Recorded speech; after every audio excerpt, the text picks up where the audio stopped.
Hi guys, Wagwan. Now today I'm gonna be discussing something very important. Now, can Afro hair really grow? And if you have trouble growing your hair, does this mean that, or even if you have shorter hair, does it mean that your hair won't ever grow or it can't grow? Now, I've come across a couple of persons in my life that have said to me, Georgette, my hair nah growing up. I no care what me do. Me hair just stay one place. And you know, me just get used to it. So I was talking to one of my friend recently, a very close friend, and she was complaining to me, my hair not growing, it's so short, and in the same breath, she tends to use a lot of braids just to help with growing the hair in the meantime. But she's also tried to use a lot of different products, different methods, but you have to know certain things in order to find out, is there something else that's causing my hair not to grow? Are there any factors that I'm not taking into consideration? Am I consistent enough when I am using the products that I'm using? Do I have a routine that I use? Are there anything that I'm leaving out? When you can, tick the box, sometimes it's even better than just doing random things. Now, here is a little um, question or that I found on the internet, where a young man was really troubled about his hair growth and how his hair not growing. I'm gonna put it up on the screen and I'll read it. Then I'll analyze what could be wrong or what could be done to enhance the growth and leave out the frustration. Stay tuned. Here goes. It's been years now and my afro hair just won't grow past a certain length. I've tried everything to get my hair to grow. I've tried many products and shampoos. I've kept my scalp healthy and moisturized. I've only been to the barber to only line up my hairline and trim my hair, only because my mom forces to and hates my afro. And still nothing won't happen. It just won't grow. I'm thinking of giving up and shaving my hair down to the same haircut I've had for years. I don't understand why my hair won't grow out to a big afro like other African American. I'm black, but I don't know why my hair says otherwise. This has gone on for so long and I've gotten embarrassed over it since my friends and family have seen my afro hair at the same length for months and months. I've let my hair untouched to try and get it to grow, but I don't know why it only grows out to a certain length. My mom has came up to me and told me that perhaps the reason my hair won't grow out is all purely genetics. Which in that case, if my genetics or my genes are the same way my afro won't grow out, then I'm out of hope. But I don't want to be like other kids with short hair all the way down to my scalp, but it feels like that's the only option left. Even my cousin last year started growing his ear out it got got it twisted, then it started springing out like crazy. I'm going to give up soon and cut it down, which I feel I'll eventually be doing. Now, let's dissect this little question that this young man has posted. and see where we can correct hair growth, even when you're frustrated. Now, I don't know what type of shampoo he used, but um, we know that when you use shampoo that has got sulfate in it, it tends to strip the hair. So ideally, you are encouraged to stay away from sulfate shampoo. So if you can get more natural derived shampoo that's not gonna strip your hair, not saying that you shouldn't clarify your hair, because it's very important to clean the hair, which he says that he's always keeping his scalp clean. And another thing about scalp is that ensuring that your scalp is clean, but it's also if it is that you have a chance to get to a dermatologist to check your scalp to see if you have any scalp condition, and such as eczema or dandruff. If you have any dry scalp issues, that is important to correct. Next is moisturization. He never delved into what type of moisturization method he used. However, moisturization is very important, but you have to make sure you know how to moisturize your hair. And I've made videos. You can check out my videos on my channel that I've spoken about moisturization and how important it is. But using methods like the LOC, liquid oil and cream, or the LCO, liquid cream and oil, is very important for afro hair. And also to ensure that you're deep conditioning your hair every 1 to 2 weeks is ideal, especially when you know your hair type. Now, he mentioned that his mom said that it could be genetics. Now, first of all, I want you to look at things that can deter hair growth and what you should be checking for if you realize that your hair is just stagnant. One, hydration, ensuring that you hydrate yourself well and not just drinking water, ensuring that your the water that you're using is mineralized, not having chemicals in there, as well as going to your GP, get some bloods done. This could show things like your iron. Are you iron deficient? Are you having hormonal issues? Are you having um, I said iron, nutrition, hormonal issues in men can be relating to prostate, and women who have PCOS, polycystic ovarian syndrome. These are hormonal issues that you need to correct when it comes to um, things that can block your hair growth. And also having a stress management, because stress can aggravate or deter your hair growth. So do things to relax you, meditation, um, listening to music, whatever that makes you relax. This is what you want to minimize your stress level. Other conditions that can also cause you to um, reduce your hair growth can be some other illness, like even hypertension. And also you want to make other things that people tend to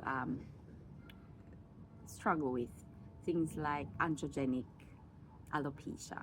This is when your follicle undergoes miniaturization. Miniaturization meaning your hair shrinks and becomes thin and short. So due to this hormone called DHT, this hormone, it causes over time your hair becomes thin, shorter, and it can eventually become dormant.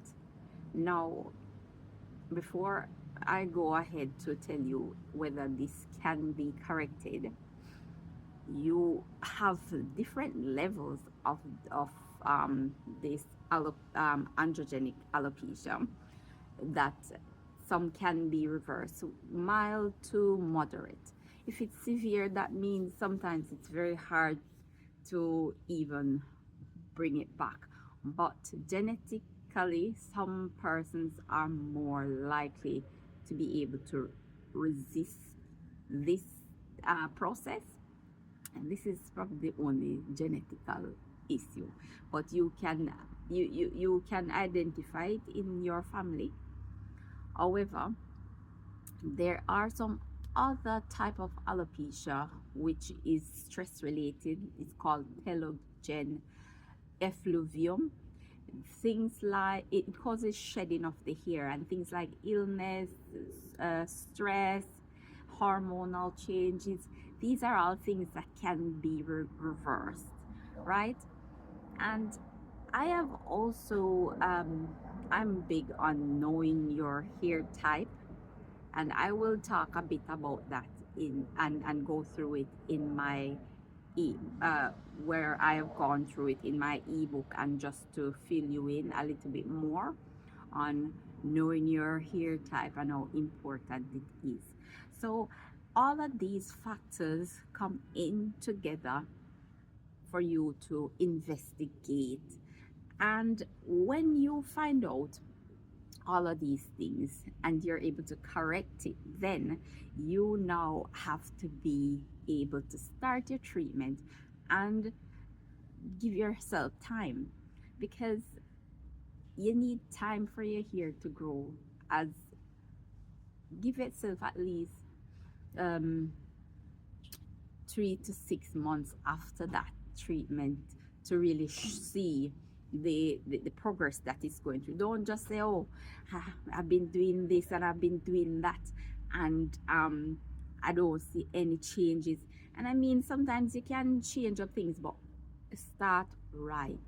Start by knowing your hair type, knowing the treatment that's right for you, so you can, if you have the chance to go to a trichologist or a dermatologist, you can go and get them to assess you and see where you are at in order to do this. Now I'm going to go through with you how hair pattern is important, and how I've spoken about it in my ebook. You can go ahead and check out my ebook as well and go through it and see all of the treatments that I've also suggested. Let's go through this section that says understanding curl patterns. Now, curl patterns are categorized based on the shape of the hair strand when it grows out of your follicles. Now, I know most of us would have understand what a follicle is. The most common classification of system breaks down your hair into 4 types. Now, you've got type 4 being the tightest curl patterns commonly found in afro texture hair. That is our hair. Type 4 hair are kinky and coily hair. The hair has the tightest curl patterns and is the most delicate, if you don't believe it. It requires consistent moisturization for retention and gentle handling, so no hard manipulation. Within the type 4 here, there are 3 subcategories. Category 4A, these patterns are small and defined coils. They are springy and have a S shape.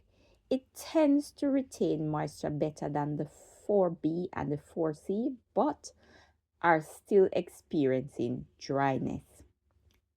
Now, type C, the tightest and most fragile curl patterns, and this is what I have, with almost no defined curl pattern unless you manipulate it where you twist it out or you band out the hair.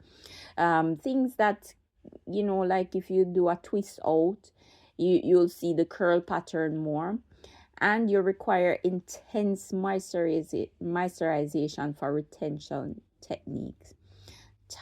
The other types like type 2 and type 2 are not common for the afro textured hair. So now once you know your hair type, you would be able to sort of gauge where you want to go with moisturizing, retention of length. Now, okay, guys, so now that we have gone through different things that you can do to help with growing your hair and retaining length, I hope this video can help you to engage with your afro hair more and take a stand into being more consistent, being more intentional, and being patient with your hair. Because let's face it, it's going to be with us for life. And speaking of life, I've seen my grandma and even my mom, they have gone through the changes in their life which they didn't understand the the actual androgenic alopecia.